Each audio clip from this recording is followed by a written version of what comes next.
Now on a cold, miserable day like this, where I've been sat in traffic the entire morning, it's not exactly the best way to start a day, and I'd be in quite a bad mood, frankly, especially as I was late. But I arrived at my destination just as tranquil and relaxed as what I left, if not more. And that's because I'm in a Mercedes S-Class today. But not just any S-Class, this is the new Mercedes S63 AMG. And those last three letters are pretty damn important, because that means it is powered by a new 5.5 litre V8 engine that is twin turbocharged, producing 577 brake horsepower and 644 pounds-feet of torque. That AMG know-how and a bit of brute force will get this big car from 0 to 62 miles an hour in just 4.4 seconds and onto a top speed that is electronically limited to 155 miles an hour. That is, unless you opt for the driver's pack, which ups that to 187 miles per hour. Now let's leave the performance to one side for a moment and head inside, where you're going to spend most of your time with this car. Here we have a beautiful myriad of technology and extremely high quality materials. It has to be one of the best designed cabins out there at the moment. We've got this sort of wraparound effect, large widescreen displays, which is fantastic for navigation, and also just more technology than you can shake a stick at. So all of the seats in here are heated and massaging. We've got various things that you'd come to expect, like digital radio and climate control and everything, but also these active bolsters that actually sense when the car's being driven, let's say, exuberantly.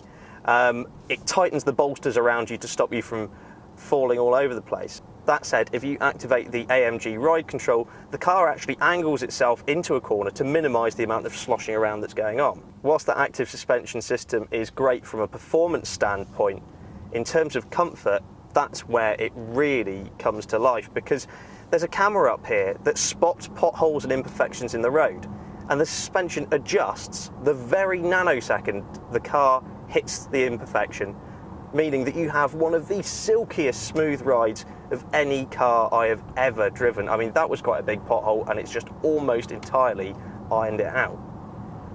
But it still has the ability to retain composure. I mean, it's a big car, you throw it into a corner, you expect a fair amount of body roll, but it holds itself well. Heading to the back, there is plenty of space for you to unwind and relax after your very busy day, with some really nice supportive seats and some blue ambient lighting.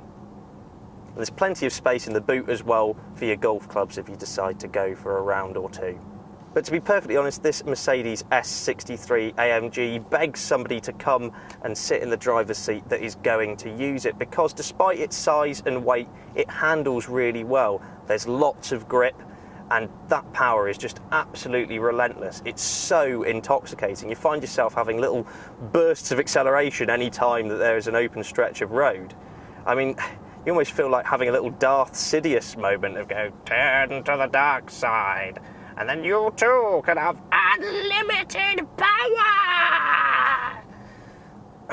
Sorry, I don't know what came over me then, but it's a pretty amazing engine, let's put it that way. Its automatic gearbox does a fine job of plucking ratios that are appropriate to the scenario, but it's also quite responsive whenever you activate its paddles on the steering wheel here.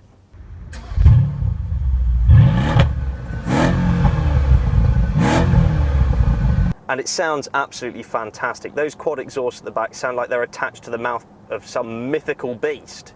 But when you're done prattling around and you just want to settle down and get somewhere, you activate your massaging heated seat, you listen to just how quiet it is in the interior. I mean, you could have a whispered conversation here and you're just relaxed, you're sent into a world of utter tranquility.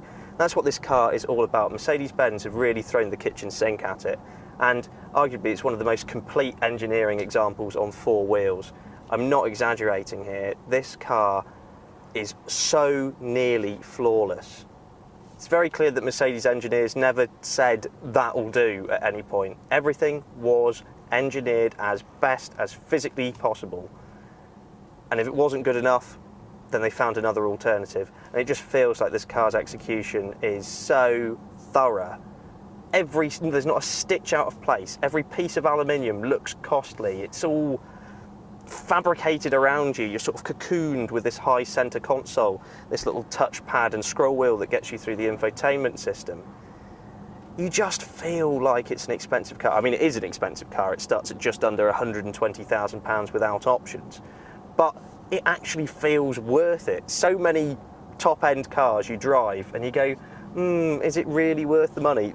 Do you know what? In a stupid sort of way, you could almost argue that this is very good value for money. For the amount of technology, for the power, for the comfort. It's arguably the only car you'd ever need, really. Whenever you switch the car to maximum attack, you find yourself threading apexes with the car this big. It does actually a really good job of hiding its size. It feels much more poised than perhaps anything else of this size.